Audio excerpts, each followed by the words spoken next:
આપણે સૌ જીવનમાં એક એવી શાંતિની શોધમાં હોઈએ છીએ જે ક્ષણિક ન હોય, એક એવી શાંતિ જે સાચી હોય, ઊંડી હોય અને કાયમ ટકી રહે.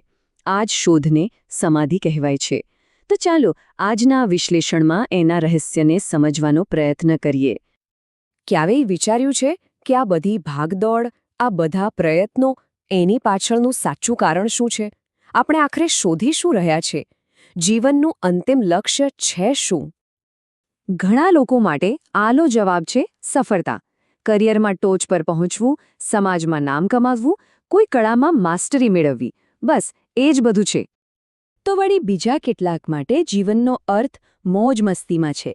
સારું ખાવા પીવું, ફરવા જવું, મિત્રો સાથે હળવાશની પળો માણવી, એમને માટે આ ક્ષણિક સુખ જ સર્વસ્વ છે. તો વાત એમ છે કે રસ્તા ભલે અલગ અલગ હોય પણ મંઝિલ તો બધાની એક જ છે, સુખની શોધ.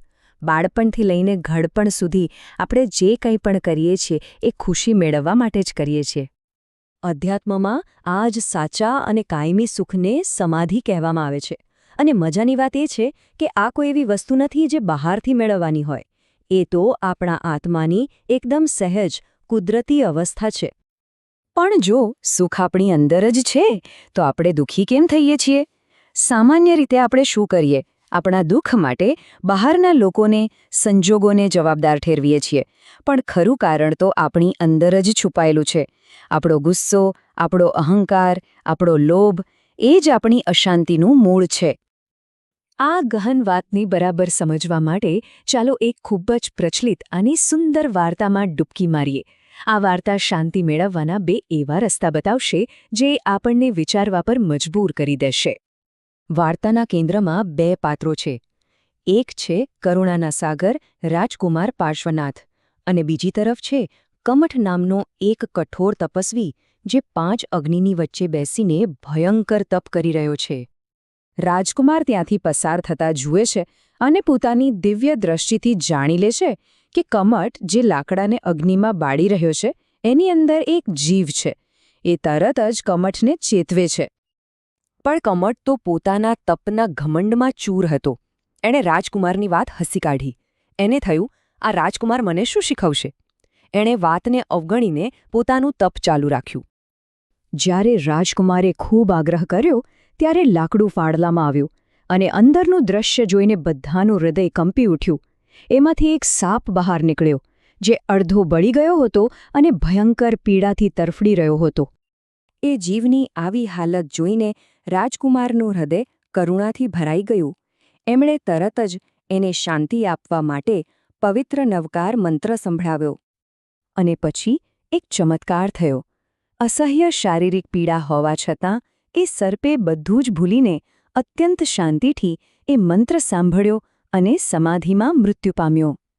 તો હવે અહીં સૌથી મોટો સવાલ એ ઊભો થાય છે કે આવું બન્યું કઈ રીતે? જે તપસ્વી આટલું કઠોર તપ કરતો હતો એ શાંતિથી વંચિત રહ્યો અને બીજી બાજુ પીડામાં તડફડતો એક જીવ પરમ શાંતિ પામી ગયો. આની પાછળનું રહસ્ય શું હોઈ શકે? આ વિરોધાભાસ ખરેખર વિચારવા જેવો છે. જેણે આખી જિંદગી સાધના કરી એ ખાલી હાથે રહ્યો અને જે મૃત્યુની ક્ષણો ગણી રહ્યો હતો એને બધું જ મળી ગયું. આ કેવી રીતે શક્ય બન્યું? આનો જવાબ એમની ક્રિયાઓમાં નહીં પણ એમની આંતરિક સ્થિતિમાં છુપાયેલો છે. કમઠ ક્રિયા તો સાચી કરતો હતો પણ એનું મન અહંકાર અને ક્રોધથી બંધ હતું. જ્યારે સર્પ પીડામાં હોવા છતાં એનું મન જ્ઞાન ગ્રહણ કરવા માટે ખુલ્લું હતું. અને પરિણામ આપણી સામે છે. આ આખા પરિવર્તન પાછળનું જે રહસ્ય છે એ છે લાયકાત, એટલે કે ગ્રહણશીલતા. એક ફળદ્રુપ જમીન જેવી છે. જ્ઞાનનું બીજ ગમે તેટલું સારું હોય પણ જો મનરૂપી જમીન જ કઠણ હોય તો એ ઉગી જ ન શકે. લાયકાત એટલે સદ્ગુણને સ્વીકારવાની આંતરિક તૈયારી. તો નિર્ણાયક તફાવત આ જ હતો. કમઠનું મન અહંકારની દિવાલો પાછળ કેદ હતું, જ્યારે સર્પનું મન મૃત્યુ સામે હોવા છતાં ખુલ્લું થઈ ગયું. આના પરથી એક વાત સ્પષ્ટ થાય છે: ગ્રહણશીલતા વગરના બધા જ પ્રયત્નો વ્યર્થ છે. તો ચાલો હવે આપણે એ જોઈએ કે આ વાર્તામાંથી શીખીને આપણા રોજિંદા જીવનમાં આ ગ્રહણશીલતા કેવી રીતે કેળવી શકાય, શાંતિને એક સક્રિય પસંદગી કેવી રીતે બનાવી શકાય.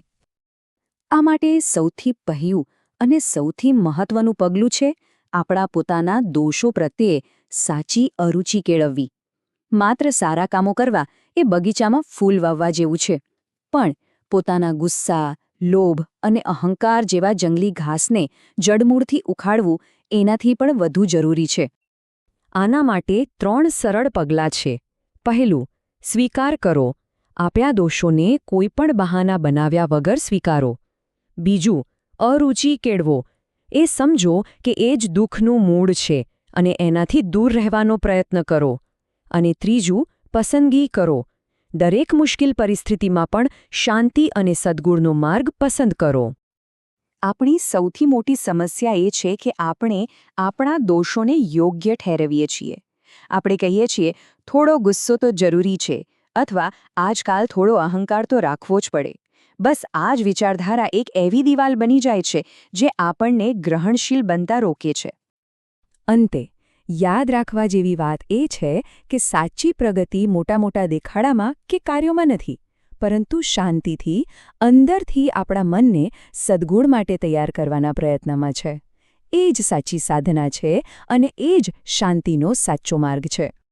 તો આજ પછી જ્યારે પણ જીવનમાં કોઈ સારો વિચાર કે જ્ઞાન ગ્રહણ કરવાની તક મળે, ત્યારે એક ક્ષણ માટે અટકીને વિચારજો, શું આપણું મન કમઠની જેમ બંધ છે કે પછી તે સર્પની જેમ ખુલ્લું અને તેને સ્વીકારવા માટે તૈયાર છે?